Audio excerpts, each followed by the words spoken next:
Alright, here's a little mini that I made last year. It's a little honeysuckle and jasmine, um, but it's a mini. It's like one of the little small cans, little 1.5 ounce. Um, and this one, since I made it last year, it's got a wood wick in it. A little sweet on the floral, um, but um, it occurred to me that I hadn't really, and mostly because I was giving these away previously. You know, it's like a little gift for like a Valentine's Day thing or um, Christmas this year.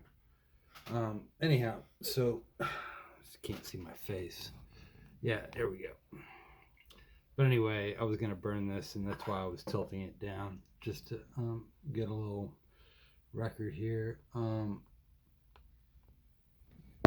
I'm just gonna light this. The wick here is like a 1.5 composite. By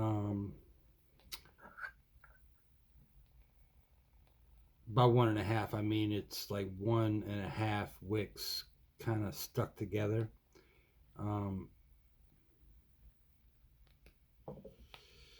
And I forgot how pretty the flame is. Let me take a little, yeah.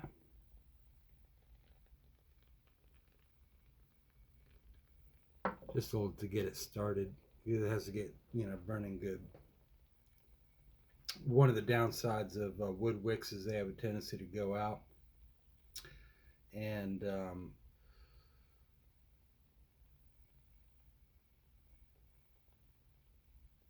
I'm just making sure this one doesn't go out on me.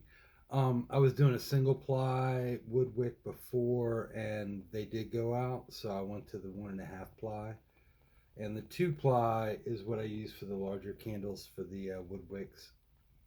They don't burn all the way to the bottom though, because the wick stand, is a good 1/2 inch.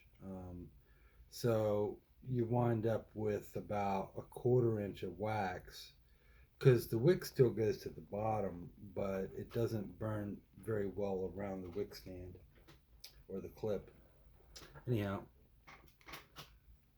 it looks really bright in the video. Anyway, I'm gonna put that up here for now. Well, actually, I think I could probably just put it over here on the scale like I always do and do an actual burn test. I don't know that that's an exciting video for you guys to watch,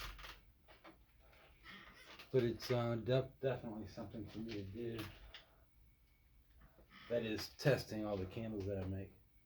So anyhow, so I'm going to put that on the scale. We got it coming up at 2.125 ounces.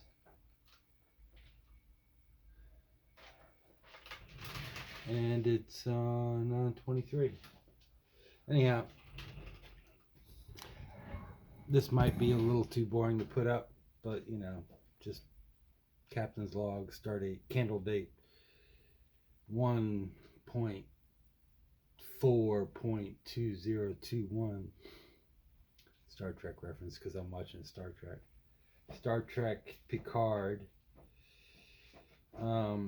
It's not the most boring Star Trek. I think that would be relegated to DS9, but I don't know. It's I like the story, the long story, I guess. Because Picard, is think about a cultured man that is as fictitious characters go, and then the other was Star Trek Discovery, which is something I'd never heard of before. Although Captain Pike, of course, preceded Kirk. And definitely a bang up show. There's lots of explosions and things going on, fighting and combat. But the the most remarkable thing I think is the main character, um, um, Burnham. And Burnham is very strong, um, very like deeply moral. Um, but she was raised human, and she's human, but she was raised by Vulcans.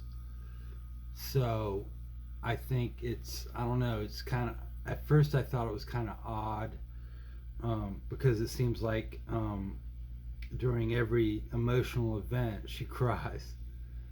And I mean, not in a way that might actually make her weak, maybe in a way that would make her seem weak. I don't know. Because I don't think emotional outbursts um, make a person weak at all. It's just part of being human. And maybe that's like, after leaving Vulcan and having, well, actually her parent, oh no, not just that she was raised on Vulcan. Her father was the ambassador, and he was Vulcan, but well, her adopted parents, because she was adopted. Actually, her real parents were killed by Klingons when she was, I want to say 9 or 10, can't remember exactly. Um, and I thought, you might have a little problem dealing with emotion if you were a human raised by Vulcans. That seems like, you get into a human environment, or where you're exposed to more people, um, then it's definitely gonna, I'm not sure that you're gonna be able to control those, because emotions are powerful. And how can you control those if you're around people that are always rational and always have to use logic? Because logic is a tool, a good thing, but logic is a way of life. I don't know. It's not, survival is about more than just logic. If logic were all there was to, making decisions, then it'd be a cold, cold world. Um, I don't know. Sometimes survival is gut instinct. Sometimes, in fact, not sometimes, most of the times, good stark survival on the raggedy edge means you have to make some gut decisions. Who do you trust? I mean, it's like you have to be able to make those decisions instinctively without really thinking about it. You just do it. You just know it. It's not exactly fact based. It might be, if your parents teach you, or if you learn, by experience. I think you'd probably be, maybe in your 50s before you could really, get a handle, or a bridge between logic and emotion. But because we kind of need them both. Without emotion, what's music for? Without logic, how do you know the truth? You know. Then, of course, there's the resonance test. Truth, and I'm not sure whether it would fit into. In fact, I'm pretty sure it doesn't fit into either category, either logic or emotion. Um, the resonance test is like when something's true because it rings. It rings true. You know. Okay, I already hear all the people saying, yeah, that's confirmation bias, but I'm not sure that it is. There's something, you could put, if you're aware of your bias, you could put a little flag every time you see or hear something that could be true or might not be true. But because you want something so badly to be true, you believe it.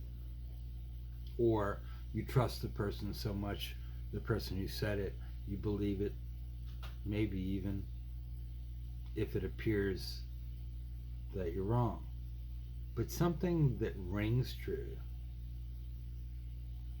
it just makes sense. Things just kind of, well, I can't really put my finger on it, but I know what you're saying is true. Would be the kind of thing you would think. Um, but sometimes, it's like a eureka moment, and you hear somebody say something that just resonates. Now, is that logical? I'm not sure that it is. Not by any current scientific theories. I don't know. What is logic anyway? But if there were a designer of the universe, if there was a God or a deity of some sort, some creator of all that is, it would kind of make sense. Some things are just true. Well, if that which is because somebody made it, just like I make these candles. I mean, without me, these candles wouldn't exist. And these candles only have one maker, and that's me. If instead of a candle, I was actually able to create a sentient being, why not have the ability to communicate with this being in such a way and have them communicate with me? Or, and if so, how would that happen? How would we put that together? And those kind of thoughts, because like in the movie, not the movie, in the series Star Trek Picard, if you've already watched it, the whole Romulan idea of dealing with synthetic intelligence or synthetic life, which of course would have to be, incorporate artificial intelligence. Some would even say intelligent design, which I'm one of those kind of people that would say that, because I think way too much evidence points to the whole idea that life was designed. It's kind of hard for me to get around that, and that I arrived at as a logical conclusion.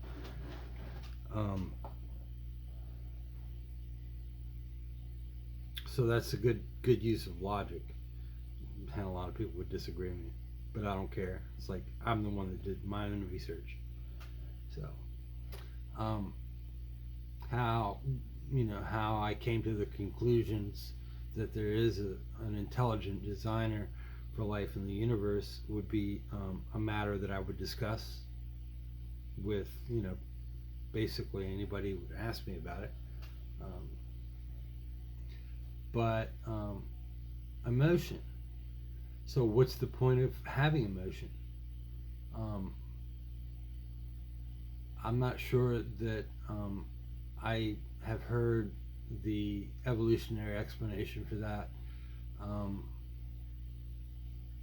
If there is one, I'm sure a few have been put out on that, but I don't know. It's just not something that it's ever interested in me to look into and research.